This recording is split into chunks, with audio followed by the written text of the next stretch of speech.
This is the Thoughtful Travel Podcast. I'm your host, Amanda Kendall of the notaballerina.com travel blog. Every episode I'll share travel tales from several fellow travel lovers, and together we hope to entertain and inspire you, remind you of some of your own great travel experiences, and encourage you to hit the road again soon.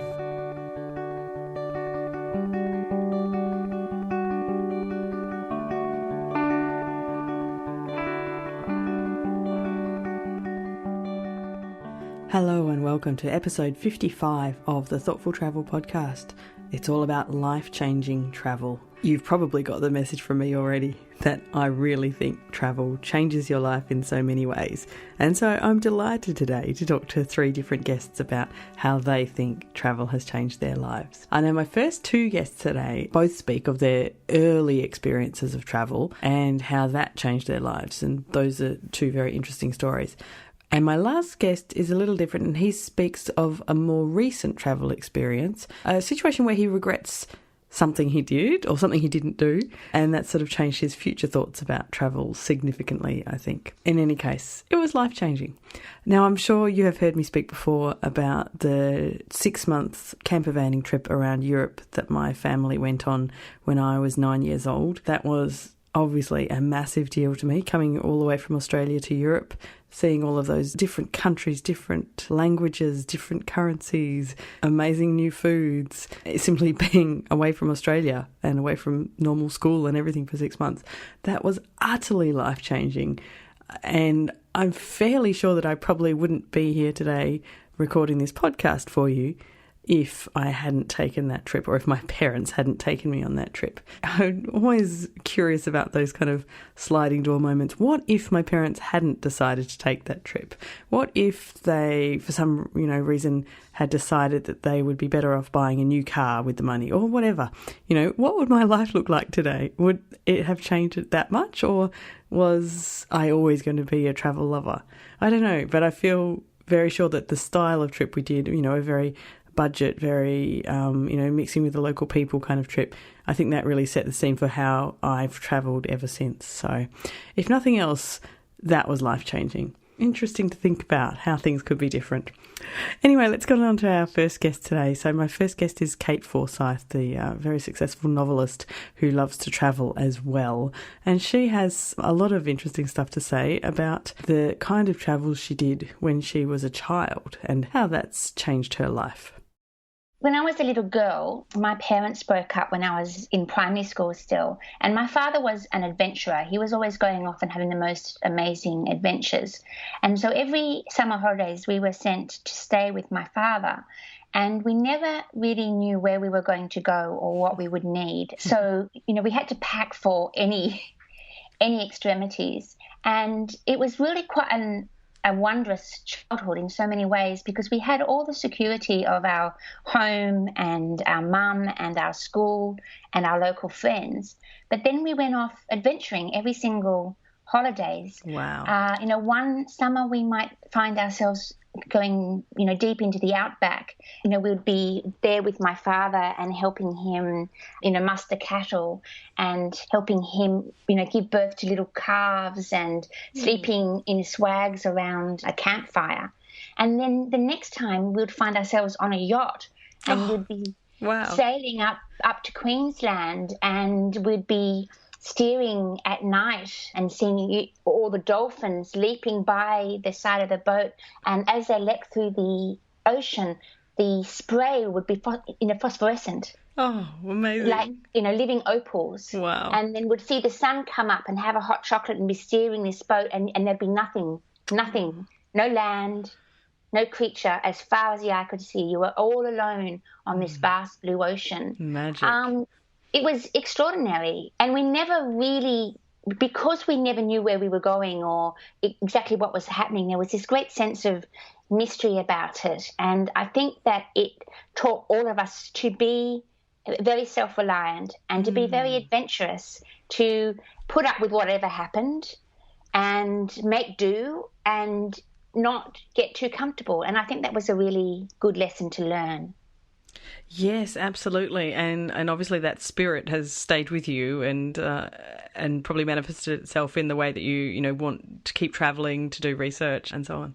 it's the travel bug. You know, once you've been bitten, both my sister and my brother and I, we are great travelers. And as soon as we get home, we have to start thinking about the next trip, because otherwise we'll feel sad.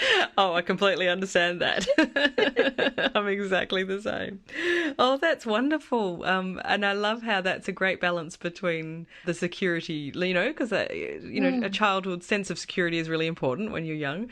But to know that just, yes, for the summer holidays, anything could happen. Here's another new adventure. What a great way to grow up. I think it was. We were very lucky. With a childhood like that, it seems no surprise to me that Kate became both a great storyteller and a travel lover. With all of those great adventures, it sounds to me like the kind of books I used to love to read as a kid, dashing off on adventures aboard a yacht or out camping somewhere in the forest. I think our books were normally set in the forest rather than the bush because they all came from the UK. Sounds like a really marvellous way to spend your childhood, and it's no surprise to me that Kate and her siblings all love to travel. Now, my next guest is Zoë Dawes of The Quirky Traveller, and she grew up in the UK. Her influences on her initial love of travel is a very interesting story to start with. And then she told me about her first trip abroad and how significantly life-changing that was too. First bit of travel that changed my life wasn't physical. It was seeing an album of photographs taken by my great-grandfather during the Boer War in South Africa. Wow. Yeah, he was an amazing man. He went into the Army Medical Corps and he ended up becoming a major, I think. He was actually in the Boer War, the First World War, and even helped and served in the Second World War. Oh, my goodness. He died when I was 3, but I vaguely remember him. But he was a man who, wherever he travelled in the world, was really interested in the people. And I guess, in those days, photography was in its relatively early days. It's the late 1800s. And he was stationed in the Boer War. He wrote about the siege of Ladysmith. We've got a copy of it, actually, because he experienced it. But whilst he was out there, he took photos of the local tribes people. And so to see these pictures taken by, it was the sort of thing, you were sort of seeing on television in documentaries, but to see a member of the family actually take these pictures. And so he also was stationed in Hong Kong. In fact, my grandmother, she wasn't actually born in Hong Kong. Her mother came home to have her and then went back. But because of his military life, they travelled the world a lot.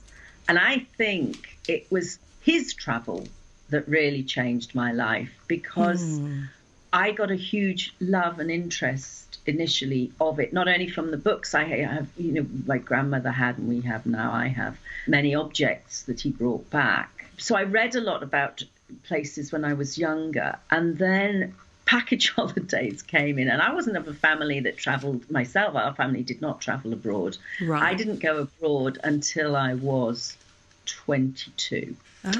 And it was a package holiday, so it's in the 70s. It was a package holiday to the Costa Brava. Have you been to Spain, Amanda? I have, but I haven't been to the Costa Brava, but I have an image of it, yes. Okay, well, in the 70s, it was the start of the high-rise holiday, cheap holidays, cheap sunshine, yeah. Nasty. So it was. And I can remember the excitement of flying. I think it was the first time I had actually flown in a little plane internally in the UK, but never overseas. So that was really exciting. And landing, and that thing of getting out of a plane. And Amanda, you won't understand this because you live in Perth and it's hot. Okay, but I came from north of England. It was never hot. I think it was actually this summer of, I don't know, was it 75 or 76? 76, 77. We did have a hot summer. But anyway, I remember getting out of the plane and feeling this heat, being enveloped by it. And the smell, it was, I now discover it was actually diesel. It was the fuel I was smelling on the plane. I thought it was the smell of Spain, but anyway. And then going to the hotel, and that was where there was this different smell. It was mind-blowing. And the hotel swimming pool, getting into that first day and the water was hot. And then that late afternoon, going down to the beach and going in warm sea for the first time ever in my life, that was unforgettable. I mean, the place was awful. But it didn't matter, did it? It didn't matter, no. Because, I mean, the hotel, it was just the food was disgusting. The hotel was just full of, oh, God, people just getting pissed all the time. And, it was just, including us, I have to say. Well, you were 22, cheap booze, and my boyfriend and I just spent most of our time sort of recovering from hangovers and sunbathing, I think. But it was that thing of, I remember hearing flamenco for the first time, music, dancing, and coming back and saying, I want to spend my life abroad. And within 2 years, I had packed in my job, because I went to Corfu the next year, and that's when I knew I wanted to go and live abroad. I'd packed in my job, I'd left my boyfriend, who we were supposed to be getting married, and I went to live in Greece. Wow. So, so it really changed your life. I never looked back. Yeah, I can imagine. Wow. Oh, isn't it funny that it could be a package tour to a touristy seaside village, and that was enough? Yeah. Just being abroad was enough. Absolutely. And I think, I've got a Spanish and Italian ancestors. We come from a bit of a family of gypsies. And I think, it was just in the genes anyway. It was going to happen. But as you say, the irony, and I never went on a package holiday ever again. I think there is something really significant about knowing that your forefathers have had that kind of urge to travel, or, real keen interest in learning about other cultures and other countries. And I think that, I don't know if it's just from the stories you hear or even something genetic, but I really think it does make a difference, as it did for Zoe with her great-grandfather's experiences. In my case, although my grandparents didn't have any particular chances to travel until they were quite old, when I was a kid and my grandparents were still alive, I remember that they were able to take some trips around to different parts of Australia. And my grandmother, I remember, went to the UK to watch some cricket matches because she was a mad keen cricket fan. But when I was a child, I remember hearing a lot of stories about the way my parents had travelled before they met, in fact. You might remember back in episode 20, I interviewed my father, who had worked in Papua New Guinea for some time with the bank. And although he didn't travel there on, as to travel, but to work, he, went happily and was, managed to learn a lot about the local culture and have a really intriguing experience. And I grew up hearing snippets of that experience in my childhood. And similarly, my mum, she grew up in a country town and left that and moved to Perth, sort of 4 hours away as a teenager, and then moved over to the east coast of Australia for a while with a friend. And they were, today we would call it a working holiday, I think. But back then, you didn't know anything about these places, and they just turned up and managed to find work and all of these, real adventures. And so we grew up hearing all about those kind of things. And I think it really makes a difference to the attitude you have. I guess if you grow up with parents and grandparents and great-grandparents who haven't travelled around much, they perhaps speak about other things, and you don't get that, you don't get that permission to travel, you don't get that keen interest, you don't get that urge that you really have to go.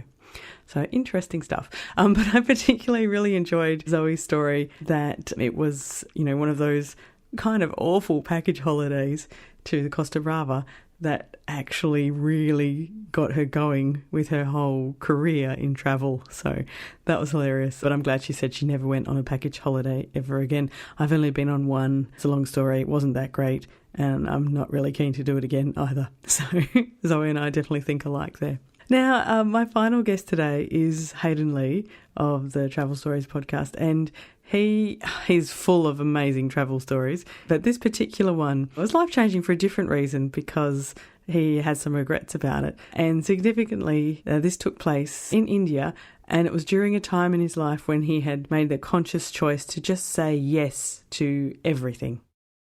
I don't think I was abducted. Other people say that I was, and I was lucky to get out of it. I say I was unlucky to have not had the trust that I know I should have had. So that's the preface of the story. So, Yeah, so I was in India, right? And I was in Rishikesh, and I was living in an ashram, which was maybe a couple of kilometers outside of Rishikesh. But this day it was a good 45 degrees. It was real hot. So we'd often, people from the ashram, we'd often hitchhike to get back home. It's just what you do, right? Mm-hmm. And so I put my thumb out, right? And this car stopped to pick me up. And I got in, and there were these three blokes in there, one in the back, two in the front.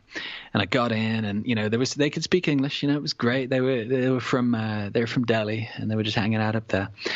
And we were talking and stuff, and it was great. And then I can't remember what was said, but we stopped talking, and it was kind of silent. I was thinking, this is kind of weird.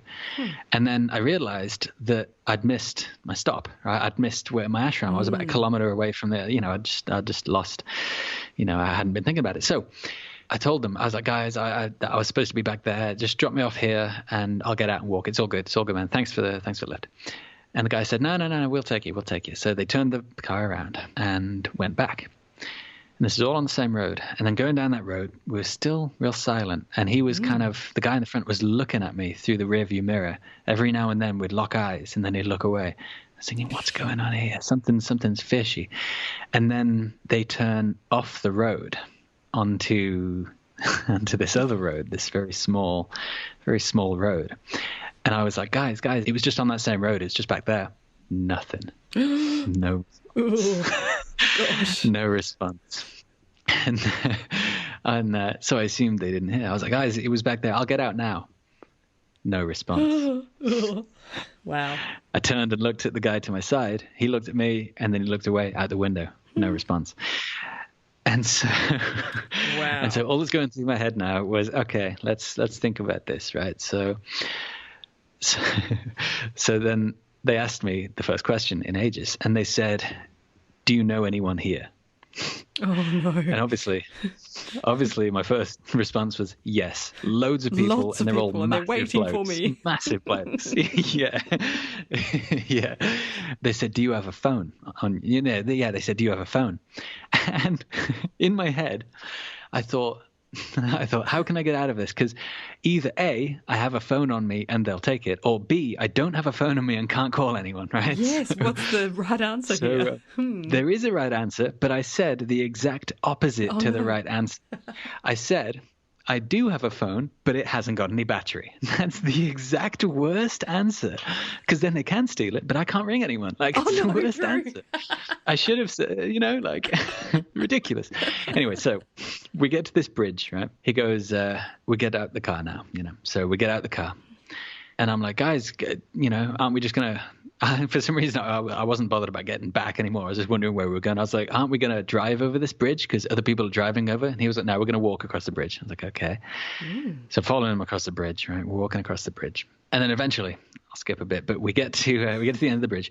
And the guy said, we're going to go up into the mountains, have a bit of a smoke and have a good time. I was like, that's great, man. You guys have a good one. Awesome to have met you. Thanks for the lift. He goes, no. Yeah, he goes, no, mate. He didn't say it in a Cockney accent, but he said, no, mate, we're going to go into the mountains, signaling myself as well. Right. And I was like, that's lovely, but I've got to go. I was getting a weird vibe. Yeah. And then he goes, no, come on. And he goes, he shakes my hand and he goes, friend. I was like, yeah, no, that's cool, right? But I've got to go. And we did this about 3 times. And then the last time I was like, it's cool. I gotta go. And I started walking off and he comes towards me. He shakes my hand. He goes, friend. And then he grabs my hand and starts pulling me towards this mountain, right? Oh my gosh. So I just ripped my hand away and said, dude, I'm going. And but it was a little more forceful than that. And then, and then I walked the rest of the way home. It was a good 3 kilometers, more than if I just walked back from Rishikesh.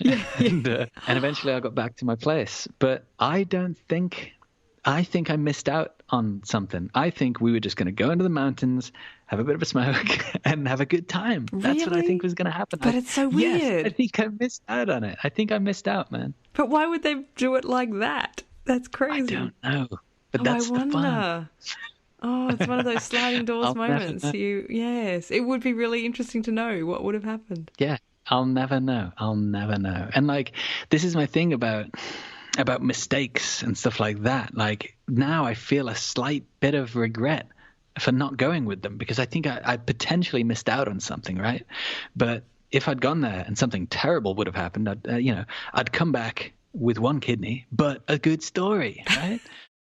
I want some magical power to be able to go back in time and find out what was really going on with these guys that Hayden met in India. You just never know. I think that was another life-changing travel moment for Hayden. I wonder if you have any of those situations where you perhaps were not sure about a situation when you were travelling and opted out instead of opting in.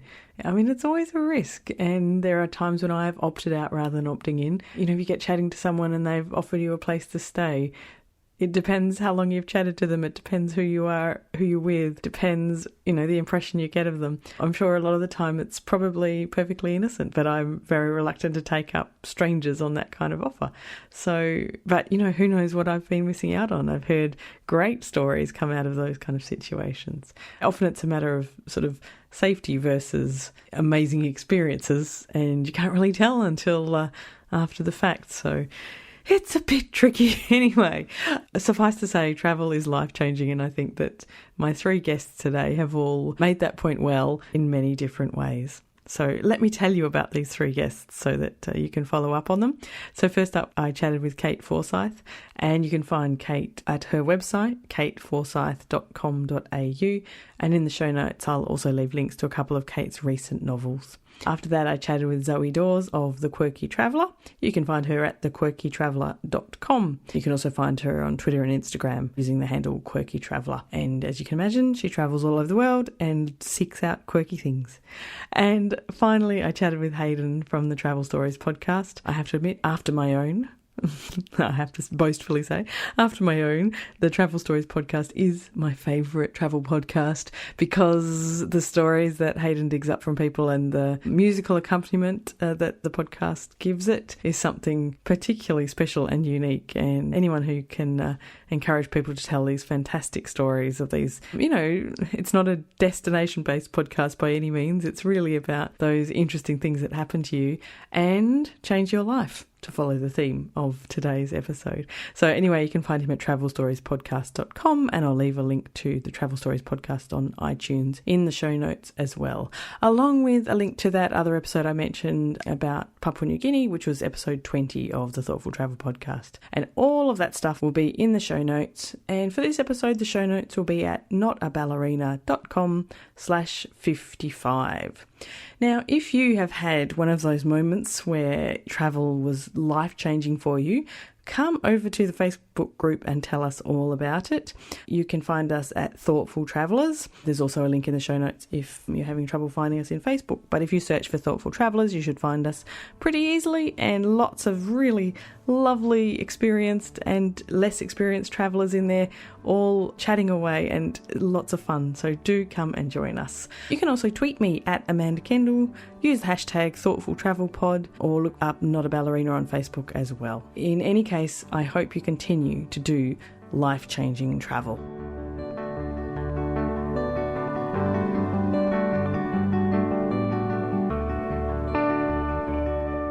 This has been another episode of the Thoughtful Travel Podcast. Show notes and other information are at notaballerina.com/podcast. Join me again soon for another chat about why we travel. Bye for now.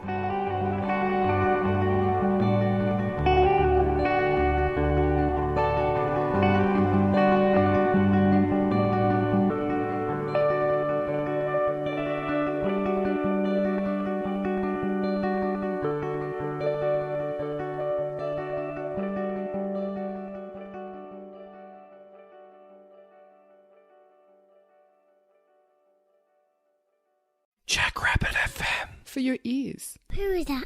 Hi, Podcast.